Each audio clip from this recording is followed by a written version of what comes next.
د امریکا خارجه چارو وزیر مایک پامپیو ویلي امریکا هڅه کوي د خپل خاورې د نور خوندي کولو لپاره د ترهګرۍ مخه نیولو په خاطر په پراخه توګه خپل وسایل چې په نړۍ کې چرته هم وی کاروي.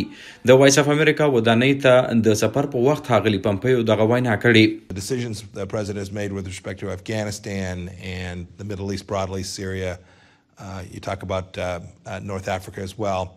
Has been to allocate the capacity صدر چې افغانستان د منځني ختیځ شمالي افریقا په اړه کومې فیصلې کړي د هغې مقصد دغه ځایونو کې د امریکایي خاورې د تحفظ یقیني کولو لپاره خپل وسایل یې ځای پر ځای کړي. خارجه وزیر مایک پامپیو زیاته کړه که تاسو صرف د امریکایي عسکرو د شمیرې په راکمولو باندې پام ورکوئ لکه د 0 په ځای د 800 پورې یا دغسې نور د 400 د راکمولو خبره چې تاسو کوئ نو تاسو غلط فکر کوئ. نو باید چې تاسو د امریکا استعداد هم په نظر کې وساتئ.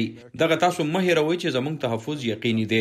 د امریکا صدر کارونه سمول غواړي، عسکر کم خو کار به نه متاثره کیږي. د ترهګرۍ خطر که هغه په امریکا کې وي او که هر چرته کوشش به دا وي چې هغه خطر کم وي. د خارجه وزیر مایک پامپیو د وینا زیاته برخه د چین کمیونست حکومت او ګرده نړۍ کې د هغوی په سازشي هلو ځلو باندې مشتمل و. ښاغلي پامپیو ویل چې د چین کارونه د جمهوریت اقدارو او د ازادې وینا پر ضد دي. د کرونا وایرس مثال د امریکا خارجه وزیر مایک پامپیو ورکړ چې د ووهان وایرس په نوم یې یاد کړ او وی ویل چې دغه وایرس په اړه د پلټنو کولو غوښتنه امریکا کړې وه، خو د یو کال تیریدو وروسته هم د هغې په اړه پلټنو ته د چین کمیونست حکومت نه دی تیار. ښاغلي پامپیو زیاته کړه چې صدر ټرمپ د چین په اړه باندې د خپل کمپاین په وخت ځینې مهمو خبرو اړخ ته اشاره کړې وه. Look, your point about the threat from the Chinese Communist Party, I think, is right. President Trump rightly identified this when he started campaigning back in 2015 as the singular threat to... تاسو د چین کمیونست پارټۍ له اړخه د خطر ذکر وکړ. فکر کوم چې دغه خبره صحیح ده.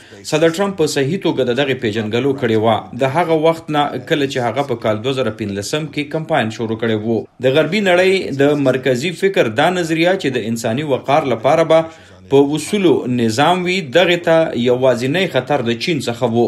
ما د ډیموکراټیک ګوند سره په دغه خبرې کړي د هانګ کانګ سینکیانګ کې په قتل عام او دغه شانته کې نورې مسلې. Approach with respect to the Islamic Republic of Iran, it's not 2015.